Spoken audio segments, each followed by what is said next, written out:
People of the Purple Butterfly here, otherwise known as People of Seven on Blue Sky and YouTube, People elsewhere on the internet. My soaps located at Purple Butterfly Soaps.myshopify.com. My blog, Purple Butterfly People.blogspot.com. And today I'm doing updates on the car, and someone asked how I do my high puff hairstyle. So I'm going to go over both of those. And later there will be soap. But this is the um, cable that goes to my hood release.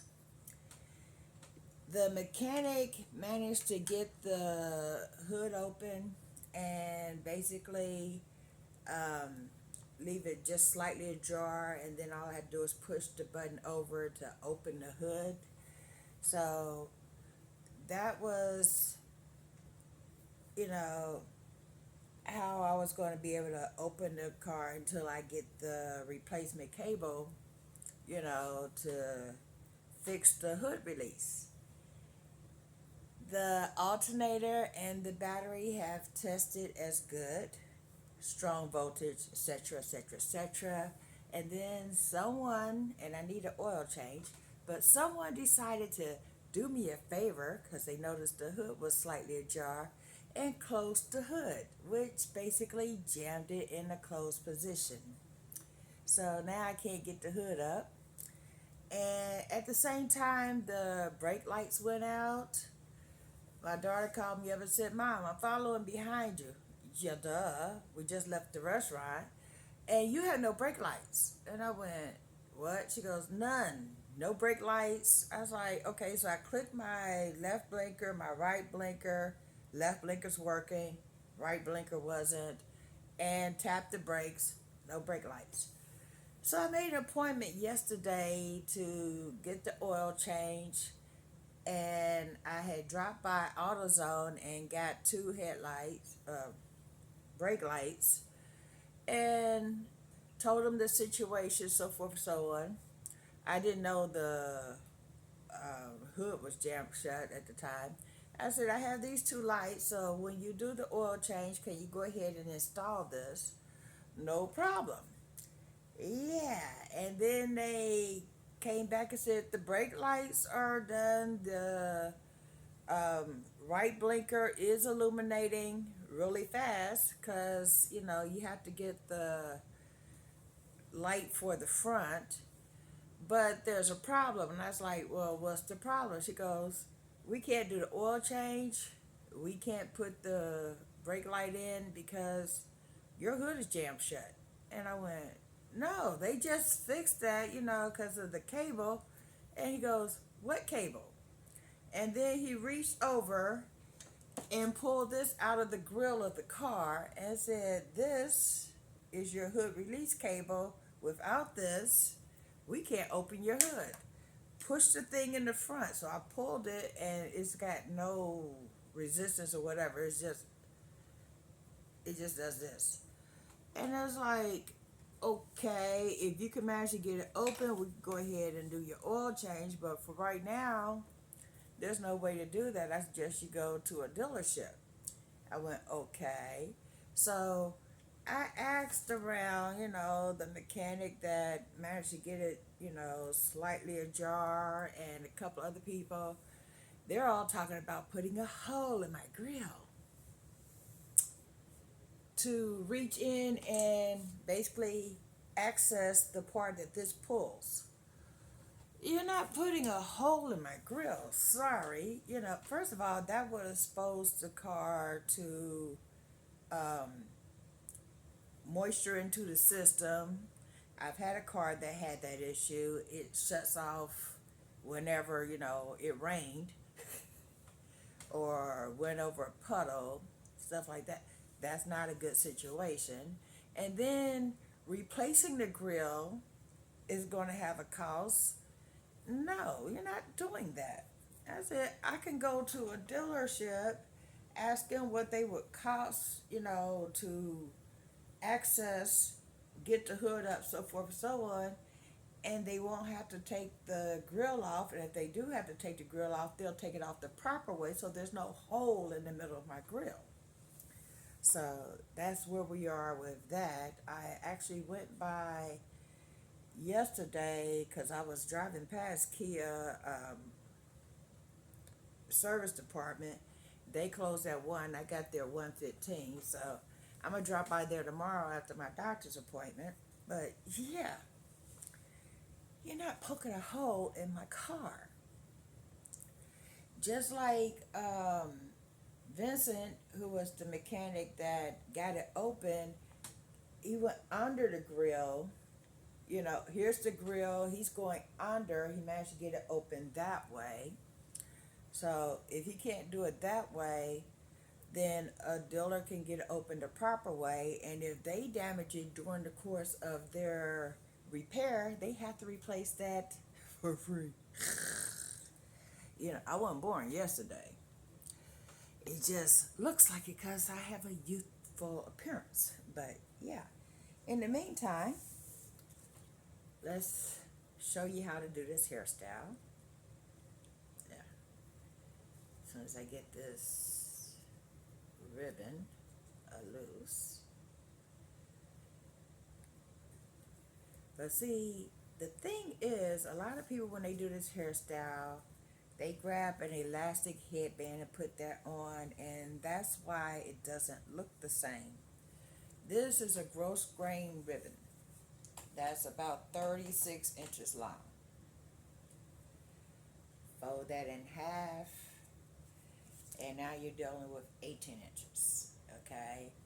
But what I do, first I'm going to moisturize my hair. A lot of people would use a gel for this part. I don't use a gel, especially not at my edges, because that tends to dry up and becomes crunchy and itchy, and that can cause breakage.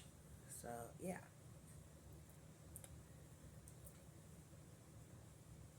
There we go. Now, you take this, go around, well, let's go around my ear here, but you go around your ears.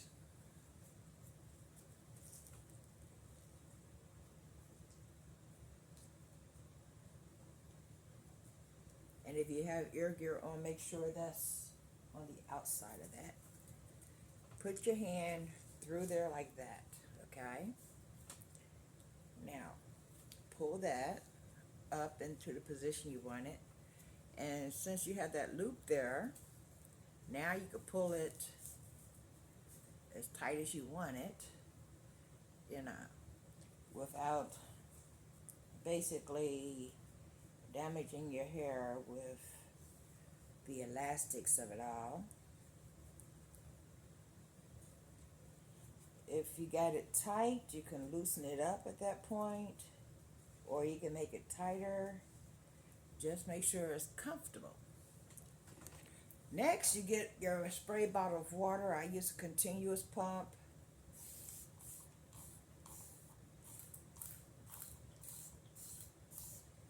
And just wet the hair.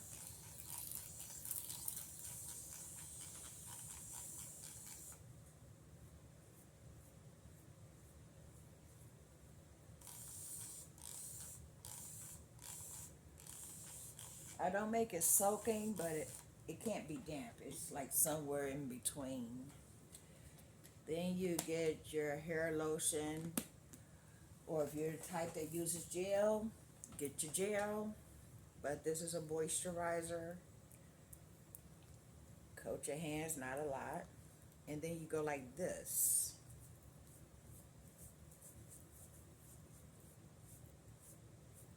And just fluff it up.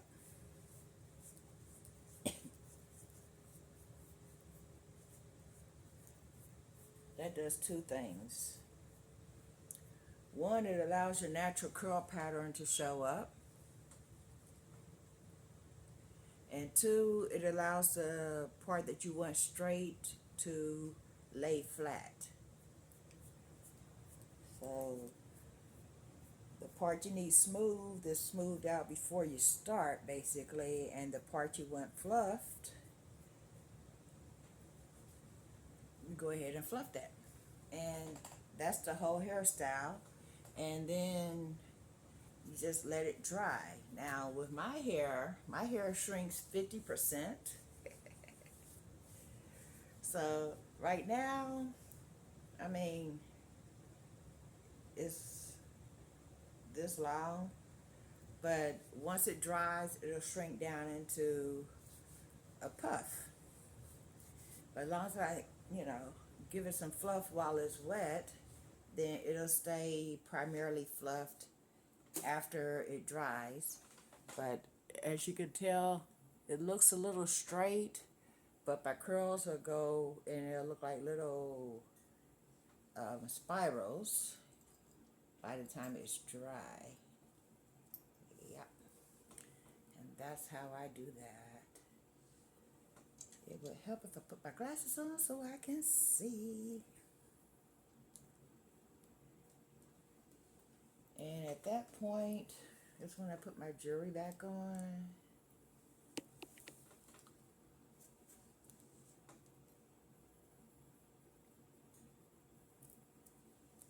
And I'm done.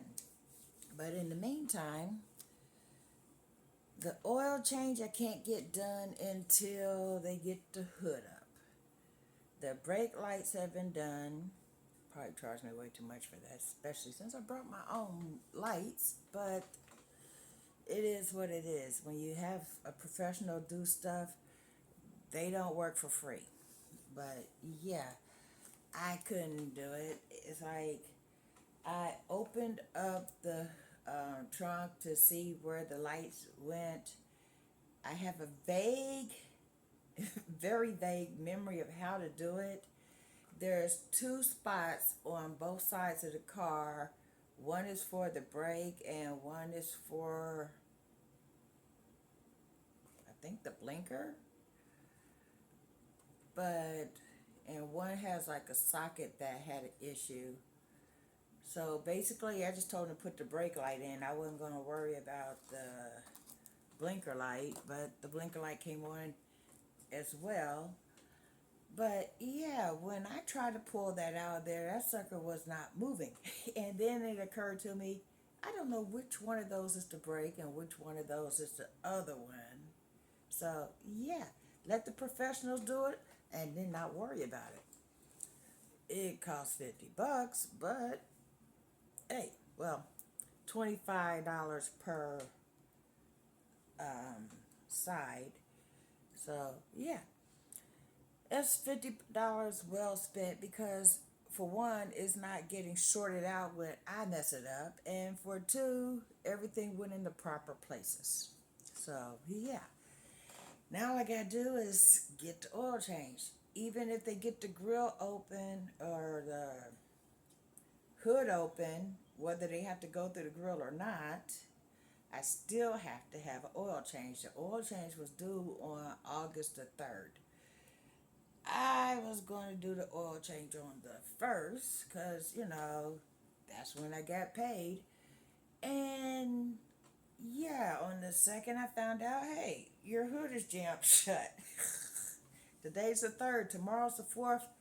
Doctor's appointment at 10 o'clock in the morning. So after the doctor's appointment and a trip to Walgreens if needed, then I'm going to go to Kia Motors, which is literally, okay, there's my doctor's office. Here's Walgreens. Directly across the street is Kia Motors. No, wait a minute. Walgreens. Here's Kroger's, and then directly across the street is Kia Motors. Literally within a block of each other, so I won't even have to go. It was something I was supposed to do today because, I can see it on my way home. And if they can fix it, fine. If not, I might have to borrow Topi's car and drive it as needed until I can get the oil change done, because at this point the oil change is overdue, and the last thing I need is the expense of the engine seizing because of lack of oil. And that's another thing. I asked the one person who, suggested putting a hole in my grill. I said, is there any way I can get the hood up and get the oil change without, getting the hood up or going through the grill? And they said, well, we can drain the oil from under the car, but we can't put the oil back in the car without the hood big up. So that's where I am now. But God always sends me an angel, and I'm not going to panic yet. Yeah. What I'm going to do is find out how much all this is going to cost me, because, yeah, I don't have car shield and all those things. So if I have a number or how much it's going to cost, then I know how many soaps to sell. That way I'm not obligated to, borrow money from family members and all that. I can just pay for what it costs to do the repair. And it wouldn't have been so bad except for last month was July, and then the alternator failed and the battery had to be replaced. I got a refurbished battery, I got a brand new alternator, and then I had to pay my registration, because you can't be driving illegal. You got to pay the registration every year. So that basically took all my money. It's like a couple of days, dinner was oatmeal, because I literally ran out of money. But yeah, so there was one bill I literally didn't pay, because it was like, okay, I gotta pay the registration, I gotta pay Fingerhut. Fingerhut I'll get next month, registration I paid. So of course this month on the first, when I got my money, I paid my rent, I paid Fingerhut, basically double what I owed them, because I hadn't paid last month and they wasn't going to take, the minimum amount literally was the cost of this month's bill plus last month's bill. No penalty for being late, but I still had to pay that amount, so that way it doesn't ruin my credit, because basically they give you 3 times before they report that. And yeah, it's like, well, that took a chunk. That took a chunk. That took a chunk. And yeah, so basically I'm broke again. That's the bottom line. But I'm making some soap today. I have some soap there in inventory that's left.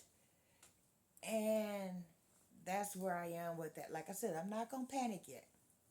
Now, if I have to walk everywhere I go with me and my rollator, I already know a 20-minute walk to the store, I am not physically capable of that.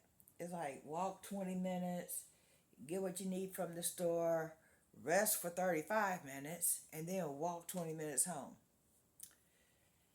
Yeah, and it was hot. And now we're in 90s and 104 and all these crazy temperatures we got. It's August. It's not supposed to be this cold. In the middle of July, yeah, it's 94 degrees. Well, it's July. It's supposed to be. But now we're in August. We had 2 days of 75 and 74. Oh, man, it felt great. But yeah, it's supposed to be back up in the 90s tomorrow, and I know I'm physically not capable of dealing with those temperatures. So we gonna see what we could do about the car, or borrow a car, or call Uber, which I can't afford. But that was my daughter's suggestion. She also suggested Metro Go, which I found out is actually called Go Metro. It's kind of like a Uber sponsored by Metro Bus. Primarily is geared towards handicapped people. They come to your door. They have a wheelchair lift, so they can get you in the vehicle and take you to where you're going for like $250 each direction, which is expensive, but it's an option and it's cheaper than Uber. So yeah, like I said, I'm not gonna panic yet. I'm not. I mean, I'm doing the math, but I still have to get numbers to do the math with. And then once I get the hood up, get the oil change, I won't have to worry about the car until the next oil change. The brakes are good, the alternator's good, the battery's good. The next major thing is the thing that I was originally worried about last winter. I had bald headed tires, so I was thinking, if nothing else, get a tire. Then, when I get some more money, get a tire. Do that 4 times, and then I'll have 4 tires that aren't bald. And that was what I was going to do when the car decided to just die in the middle of Coleraine Avenue. And hey, it's an alternator, it's a starter. No, it's an alternator. No, it's a starter. Hey, we decided it's an alternator. And then it was the battery. And then when it had a couple of issues where oh yeah, I gotta tell you about that too. When I had a couple of issues where the car just stopped after, sitting or idling, and then it started back, somebody's like, oh, that must be the starter. I said, no, because the car started. If it was the starter, because I've had a failed starter before in the Saturn. It was a Saturn Ion years ago. But that would go click, click, click, click, and not start at all. This was just and then shut down. Well, I went to see about that with Cantor, which is where I got the battery from. And come to find out, when Earl, he took me to Cantor, we bought the battery, he drove me back to my car, he installed the battery. Well, come to find out, there's a thing called a positive and negative cable. The positive cable was loose. So when he's sitting there going, you need to take it to a shop and you need to do this and you need to do that. Yeah, your work is what caused it not to start. So they tightened it up and everything, and then they slammed the hood. The hood wouldn't close, of course, because, the cable. And then he went like this, and I'm going, what are you doing? It's got a hood release cable that's busted. And he goes, oh, well, it's in there good now, so I don't know what to tell you, but we're required to close the hood when we do batteries. It's like, okie dokie, can you get it back open? No, he could not. And he tried. But in the meantime, he goes, you mean this? This was sticking out of your grill. So, yeah. This little simple cable cost $34.99. And this would fix the problem. The problem is getting it under the hood to attach it. I can't get the hood open, so I can't attach it. So yeah, and apparently this ball is the part that they pull to pop the hood open. So I know the mechanics of it. I know what the part costs. I just don't have the strength to open it. And big burly man that owns a shop with his team of mechanics couldn't open it. So I'm gonna take it to the dealer. I'm not gonna panic yet. If they give me a reason to panic, then I'll panic. But for right now, you are now up to date. This has been People7 on Blue Sky and YouTube, People elsewhere on the internet. My soaps located PurpleButterfly-soaps.myshopify.com. My blog, PurpleButterfly-people.blogspot.com. Y'all stay blessed, stay tuned. Don't forget to like, comment, share, subscribe, and hit that like button. Bye now.